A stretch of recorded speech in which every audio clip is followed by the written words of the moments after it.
আসসালামু আলাইকুম, সবাইকে আমার ব্লগে স্বাগতম। আপনার ওয়াইফ আপনার বাচ্চা মনে করেন আজকে ওমানের মধ্যে আসিল, তাইলে আপনারা মনে করেন ট্যুরিস্ট ভিসার মেয়াদ খালাস হয়ে গেছে বা দেশে চলে গেছে, তাইলে ওরা আসতে পারবে কিনা। আরেকটা কথা হচ্ছে যে আপনারা নতুন কোনোবার আসেন নাই, এখানে আপনার ওয়াইফকে নিয়ে আসেন নাই কোনোবার ওমানের মধ্যে, তাদেরকে নিয়ে আসতে পারবেন কিনা। এই ভিডিওর মধ্যে দুই রকম কথা রয়েছে। ইনশাল্লাহ আপনারা অতি সহজে বুঝতে পারবেন। চ্যানেল ভিডিওটি না টেনে সম্পূর্ণভাবে দেখবেন, চ্যানেলটি সাবস্ক্রাইব করে নেবেন।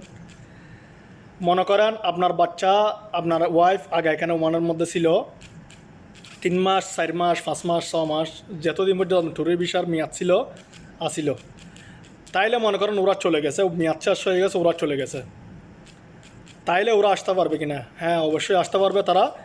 ওদের একটা একটা ভিসা পাবেন, আপনি রিনিউ ভিসা পাবেন একটা একটা। আপনার বাংলাদেশের সমস্যা নাই, কিন্তু আপনার ওদের পাসপোর্ট যে ভিসা লাগাইছে উনি এখানে দিলে আপনি রয়্যাল পুলিশ থেকে অবশ্যই অবশ্যই অবশ্যই আপনি আগে আপনার সনদ অফিসে যেতে হবে, সনদ অফিস থেকে আপনাকে টাইপ করে দিবে, টাইপ করে আপনি রয়্যাল পুলিশে গিয়ে অবশ্যই আপনার ভিসা বের করতে পারবেন।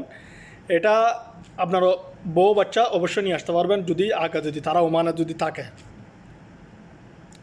আর আপনার একটা যদি নতুন বা ছোটো বাচ্চা যদি একটা কোনোবার নিয়ে আসেন নাই বা নতুন বাচ্চা, তো ওনাকে সহ নিয়ে আসবেন। তাইলে ওনার পাসপোর্ট করলে ওনার মায়ের যে ভিসা আছে সেই ভিসার সাথে ওনার একটা পাসপোর্ট করে নেবেন। ওনার পাসপোর্টটা করে সেই ভিসার সাথে যদি আপনারা যদি দেখেন রয়্যাল পুলিশে যদি দেন, আগে সনদ অফিসে যাবেন, ওখানে টাইপ করে দেবে আপনাকে। তারপর আপনি রয়্যাল পুলিশের মধ্যে এখানে এসে আপনি ছোটো বাচ্চার পাসপোর্টের মধ্যে আপনারা ভিসা আবেদন করতে পারবেন, কোনো সমস্যা হবে না। ছোটো বাচ্চার পাসপোর্ট থাকলে হয়, কিন্তু আপনার যেগুলো বড় হয়ে গেছে একটু মনে হয় 12 বছরের উপরে, তাদের পাসপোর্ট লাগে।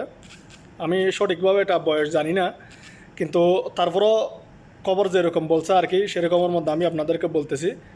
তো আর একটা কথা হচ্ছে যে আপনার আগে যারা আসেন নাই, একেবারে আসেন নাই, আপনার ওয়াইফকে নিয়ে আসেন নাই, তারা আসতে পারবেন না। এখন বর্তমানে তারা আসা সম্ভব না, তাদের কোনোভাবেই আসা সম্ভব না। তাদের জন্য এখনও ভিসা চালু করবে বলতেছে, যে ট্যুরিস্ট ভিসা চালু করবে বলতেছে, এখনও কিছু চালু করে নেই। যারা একটা ওমান সরকারের একটা সুখবর দিচ্ছে, যাদের আগে ওয়াইফ বউ বাচ্চা ছিল তারা আসতে পারবে। তাদের ভিসা পাসপোর্ট এটা যদি দেখাইতে যদি পারে, তাদের একটা রেনু ভিসা পাবে। তো তার জন্য সবাই বুঝবেন, চ্যানেলটি সাবস্ক্রাইব করবেন, লাইক করবেন, শেয়ার করবেন। আরেকটা কথা আছে যে ওমানের মধ্যে এখনও বর্তমানে কোনো ভিসা খোলা হয়নি, এখনও বর্তমানে কোনো ভিসা খোলা হয় না। ভিসা খোলার জন্য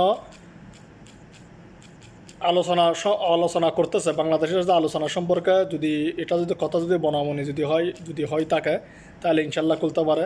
এখনও পর্যন্ত সঠিক কোনো তথ্য পাওয়া যায় না, সঠিক কোনো খবর পাওয়া যায় না যে এত তারিখ থেকে এত মাস থেকে ভিসা খোলা হবে। আর আপনারা এরকম নিউজ যেগুলো শুনবেন এগুলো সব বাটোয়ারি, এগুলার ফাঁদে পড়বেন না। এগুলা থেকে আপনারা টাকা পয়সা সব ফাতিয়ে নেবে, কোনো ভিসা পাবেন না, কোনোভাবে আসতে পারবেন না। আমরা সবাই দুঃখ কষ্ট করে টাকাগুলো জোগাড় করি অন্য দেশের পাড়ি দেওয়ার জন্য। তো সেই পয়সাগুলো অন্য পেটে যদি চলে যায়, আপনি যদি ভিসা যদি নাও, তাহলে আপনি কিস্তি চালাবেন কীভাবে, আপনার দার খরচগুলো দেবেন কীভাবে, আপনার ফ্যামিলি চালাবেন কীভাবে, তাইলে আপনি মরণের পথে ডলে পড়বেন। তার জন্য কেউ এরকম উলটফুলট কাজ করবেন না। আমার প্রবাসী ভাই বোনেরা বলেন, যারা বাংলাদেশের মধ্যে যারা আছেন তারাই বলেন, দালাল থেকে দূরে থাকবেন। এখনও পর্যন্ত কোনো ওমানের মধ্যে কোনো ভিসা খোলা হয় নাই।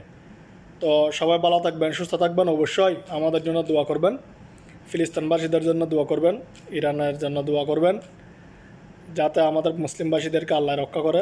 সবাই ভালো থাকবেন, সুস্থ থাকবেন। সবাইকে ধন্যবাদ এবং আসসালামু আলাইকুম।